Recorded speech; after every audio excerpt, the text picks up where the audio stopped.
মনোনয়নপত্র জমা দিয়ে দেব বললেন, আমি যতগুলো ভোট পাবো ততগুলো গাছ লাগাবো ঘাটালে।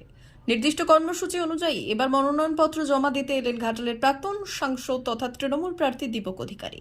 এদিন মেদিনীপুর শহরে কালেক্টরেটে অতিরিক্ত জেলা শাসকের কাছে তার মনোনয়নপত্র জমা দিলেন। তবে মনোনয়ন জমা দেওয়ার আগে তিনি তৃণমূল কর্মী সমর্থকদের নিয়ে একটি বর্ণাঢ্য মিছিলের আয়োজন করলেন।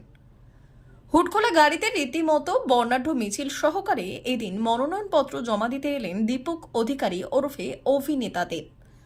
তার সঙ্গে ছিল ঘাটাল সাংগঠনিক জেলা সভাপতি আশিস সুদাইত, পিংলার বিধায়ক অজিত মাইতি, মানস ভূঁইয়া, শিউলি সাহা, মোহাম্মদ রাফিক, মমতা ভূঁইয়া সহ অন্যান্যরা। এদিকে এদিকে এদিকে এদিকে এদিকে বাইক করে ধরবো সুনিত তো ডমিনেশনটা করে আসতে দাও ভাই বাইক করে।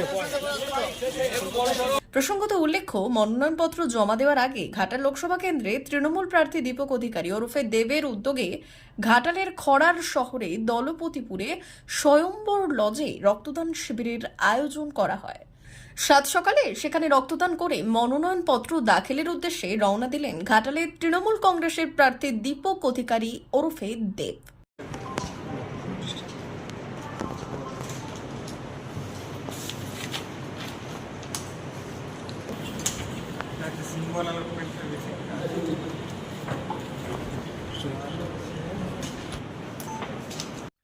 ব্লাড ব্যাংকের কারণ এই গরমে ব্লাড ডোনেশন ক্যাম্পগুলো হচ্ছে না।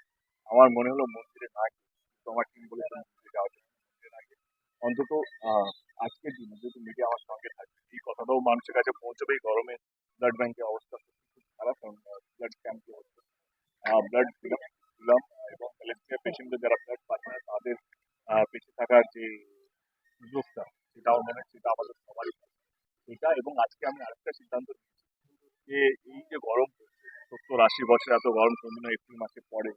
সেই জন্য আমার মনে হয় যে আমরা সিদ্ধান্ত নিয়েছি যে আমরা আমাদের ঘাটাল লোকসভা কেন্দ্রে আমাকে আমার প্রতি যতগুলো ভোট পড়বে আমরা ততগুলো গাছ লাগাবো।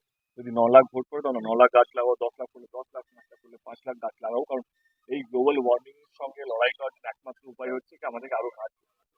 তো সেই সিদ্ধান্ত আজকে আমরা নিলাম যে জনপ্রতিনিধি শুধু কাজ এটা নয় যে ভোট নিয়ে শুধু পালিয়ে যাওয়া বা ভোট নিয়ে শুধু এই যে উন্নয়নের কাজ, মানে সেটা আমাদেরকে গ্লোবাল ওয়ার্মিং আমার মনে হয় যে এই গ্লোবাল ওয়ার্মিং লড়াই ভারতবর্ষে সেখানে ঘাটাল লোকসভা কেন্দ্র সবচেয়ে এগিয়ে থাকবে।